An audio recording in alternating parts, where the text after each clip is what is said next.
Alchemized by SenLinYu. Where do I even begin? Rewinding a bit, Manacled was my first read of 2025, so after loving everything about that book, Alchemized became one of my most anticipated releases of this year, and it did not disappoint. It was haunting and tragic, grotesque, grim, deeply reimagined, while somehow saving its original complex, multi-layered themes and the emotion. It was just masterful.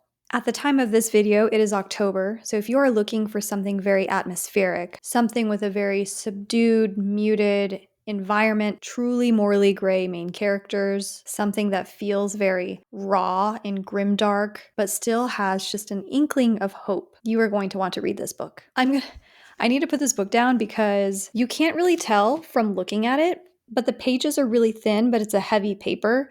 The book is over 1,000 pages long. I weighed this book last night and it does weigh a little over 3 pounds. I have very wimpy wrists, so I had to read this on ebook, which is fine because this is a signed copy and I didn't want to destroy it, but I need to put this book down because it's really heavy. But as I mentioned, I did read Manacled as my first book of this year, so if you're curious about what my thoughts and impressions were of that book, I'll link the video here and feel free to check that out. For the purposes of this video, I'm going to speak to very general comparisons of the two, but I want to really just keep it focused on Alchemized. This was such a great book, and in retrospect, I kind of wish that I had not read Manacled, just because for me personally, whenever I have read something before, it's a little bit more difficult to get as invested in the story. And I say that because while the story is completely reimagined, the background characters, the main characters, the magic system, the world building, all of that is very new and very robust and built out. But I'll say the story beats are almost beat for beat the same as Manacled. You have the same book structure with the flashbacks and present day, with the time jumps, and then you have the same kind of twists, major climax scenes that happen. Those are all pretty much the same, but literally everything else is different. And I know I've seen people talk about how they didn't find themselves comparing the two. My brain always is trying to draw those connections. It was hard for me to pull those apart and treat it as its own separate thing. But that's just me personally. I do kind of wish I would have read it on its own, just so that it would have packed more of the emotional punch. But with that said, this book still made me cry several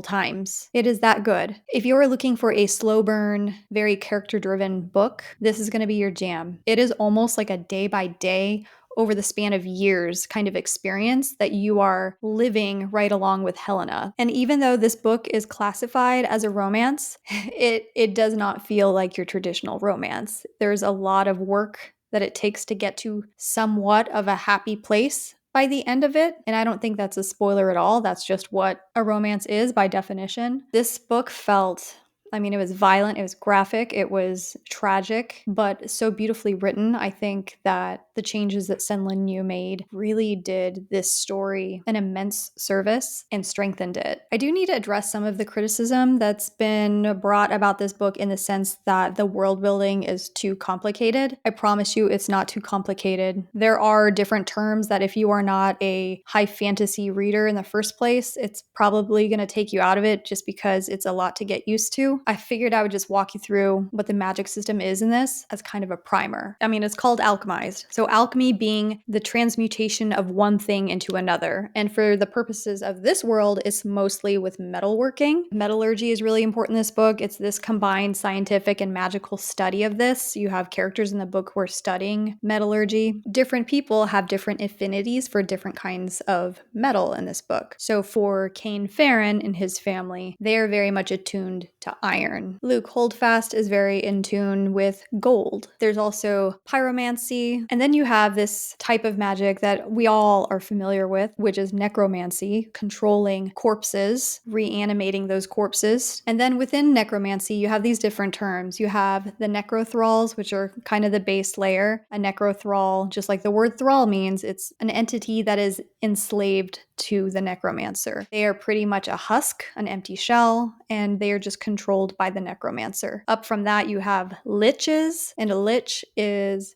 a corpse that is occupied by a completely different soul. That soul, using that body, can still perform whatever magic was natural to that body in the first place, if they had any, but it's tied to its maker. And its maker ties itself to these liches by putting a piece of it, like a bone, inside the body. And then there's the undying, which is what Kaine Farron's character is. And they are thought of as not really alive, but they're not dead. They have more agency than a lich or a necrothrall. They are a soul that occupies its own original body. And so it can still perform its own magic, but it is still connected to the entity that created it. But another perk of being undying is regeneration. So if it gets injured, it can heal very quickly, which none of the other things have. And then there's this term of vivimancy, which if you tie vivimancy to other words like vitality, it's the life. In this book, it's manipulating the physical nature of living creatures. And so there are healers in this book, and healers can manipulate the physical body and help them heal faster, regenerate tissue, that kinds of thing. But then there's this interesting category called the animancer. And if you think about like the word anima, life or soul, to animate something, which is to make it spirited and move around. Animancy is manipulating souls or one's life force, which is pretty rare in this book. You have different characters who are able to do things. So vivimancy is kind of more of the physical. It's like the inverse of the necromancy, controlling a dead body, controlling a living body, helping manipulate it to heal and things like that. Whereas animancy is manipulating the emotions or the spirit or the soul, that very intangible aspect of a person. And then the second thing that this book gets a lot of flack for, which I think is very unfounded, accusations saying that it romanticizes assault or torture, which this definitely does not. I think it's pretty clear in reading this book that there's nothing glamorous about it at all. By definition, this book does not make anything about the war or the romance between these two people in any way appealing or idealistic or something to strive toward. It just doesn't. It's a very tragic, sad, brutal story. And that's all I'm going to say about that. But on its own, this book, it did so much more better than the original did. I feel like the love between Helena and Kaine felt more meaningful and developed, and I thought the themes were just incredible, especially around the precarious nature of history books and who gets to write them, the very background key people that had a big impact on the winning side. I mean, this book, if you are looking for an escape that is sad and dark, I could really tell a difference with just how the love was portrayed between the two of them. I have to share some of my favorite quotes that were in this book. Toward the end, we get a quote: "Love isn't as pretty or pure as people like to think. There's a darkness in it sometimes. Kaine and I go hand in hand. I made him who he is. I knew what that array meant when I saved him. If he's a monster, then I'm his creator." Another one that got me was, "I think I always saw running away as the destination. I never actually thought about what would be left of me by the time I got here." And I've seen some complaints about the ending, saying that they deserved to go out with a bang and have this big, loud ending for themselves instead of this very quiet, peaceful, calm, kind of secreted away kind of ending. And I think this quote here kind of nails it on the head. They spent years and years and years, the prime of their lives, in a state of survival mode, and I feel like they deserved at the end to find that quiet and that peace and that calm, and it didn't have to be anything showy. And then there's this quote really got me. "You said that I'm the worst promise keeper you've ever met. You can't have it both ways, you know. Helena, we said always, didn't we? Always. Well, if you don't want that promise in full any longer, I'll give it to you in increments. Every day, I'll choose you. That way, you'll know it's still what I want." And it's just heartbreaking because you don't know whether these two people are trauma bonded, and that makes them doubt the authenticity of their feelings toward one another. And so saying that they'll make the decision every single day to choose the other person after all of this stuff has happened is what tugs at my heartstrings and makes this such a beautiful love story and such a sad love story, because this was just something that they really couldn't recognize in each other or in themselves when all of this stuff was going on. One of the scenes that made me cry badly on a Thursday morning before I had to sit down and work was the end of chapter 63. Luke sat looking at his last paladin with open grief, but when his eyes rested on her, there was only that same sadness. "You've always done the worst things because of me. I promised I'd do anything for you." "Is it dawn?" he asked, his voice almost wondering. Helena nodded. "First light." He exhaled. "We were going to see the world together, remember?" "Never did see Etris," he said, his voice faint. "Sorry. Promised I'd take you back." "It's all right," she said. "Will you take care of Lila and the baby?" "Don't tell Lila." "I won't." "Promise?" She swallowed hard. Promise." He said nothing else. When she looked up, his eyes were unseeing, the dawn reflecting in the empty blue. I mean, I lost it. One of the things I like about this book is even though it is a love story, it's very much a war story. It's just these two people thrown on opposite sides of a war and all of the things that come from that. The book is full of deception, manipulation, betrayal, masking. And I really enjoyed all of the different kinds of relationships that were in that book too, not just the really difficult family dynamics. You have Helena, whose parents are no longer alive, Kaine, who grew up with a very difficult experience as well that got him thrown into pretty much the center of this whole conflict. But you do get these very sad and tender moments between like his father and him, and even just these other figures that sort of are passing as parental figures from time to time with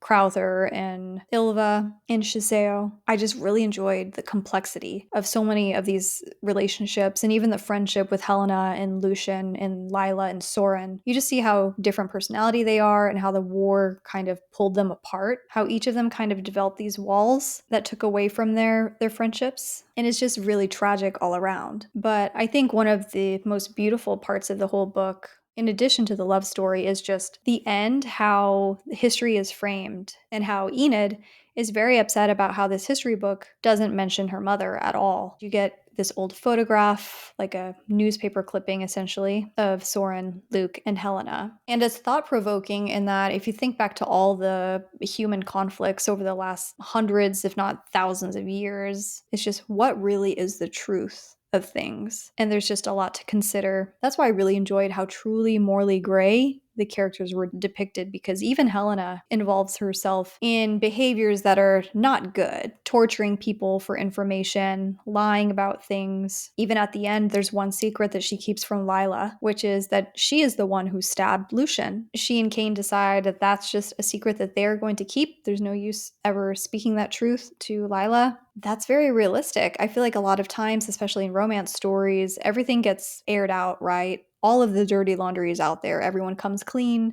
but that's just not how life is. There are secrets, there are judgments made like that, and it's very difficult. I really thought that was a very beautiful aspect of this book. I have to give one of my favorite characters in this book a shout, which is the chimera kind of creature. Hopefully I'm not totally butchering the name, but Amaris, which on the back cover you see Amaris flying right here.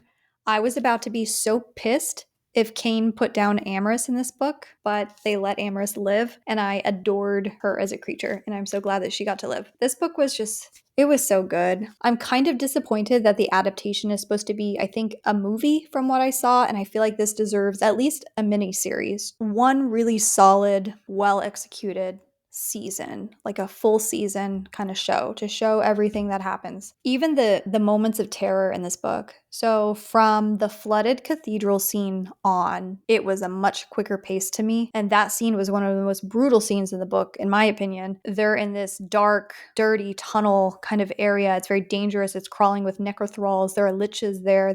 They're looking for the beacon of hope, their leader, their friend, Lucian. And then they finally find him, and he has basically been carved open and is being messed with. They don't know what's going on with him, but that was one of the most horrific scenes in the book. It's just a very high adrenaline, terrifying kind of scene. And there were a few moments like that in the book. It was just so good. Definitely pick this up. The romance, at no point did I ever feel like the romantic scenes or the sexual scenes between Kaine and Helena were unrealistic or overly romanticized or anything like that. Especially in the beginning of the book, those still feel purely forced and clinical, in no way romantic. And I think that's where SenLinYu's writing really shines in making that quite apparent. Pick up a copy of this book. It's going to destroy you. It is long, but it is so worth it. It is very much unlike anything I've ever read, especially the world building and the very multi-layered type of magic system. There's not a lot of books where the good guys die and then they are resurrected and fighting for the bad side, and you have to look at those people in the eye in the story. It's just another level of heartbreaking. I love this book so much. I'm going to try and get my husband to read it. Hopefully the adaptation is going to be amazing. I'm going to hope for like a movie trilogy or something like that if we can't get a mini series. This is one of my top reads of the year. So if you have read Alchemized by SenLinYu, what did you think? Let me know if you read Manacled first, what you thought. I'm just really curious to see what the reading experience was like. So if you got to the end of this video, drop me like a handcuff or a shackle type of, maybe a chain. I don't know if there's a handcuff emoji, maybe like a chain symbol. Let me know that you made it. Thank you so much for watching, and until next time, bye.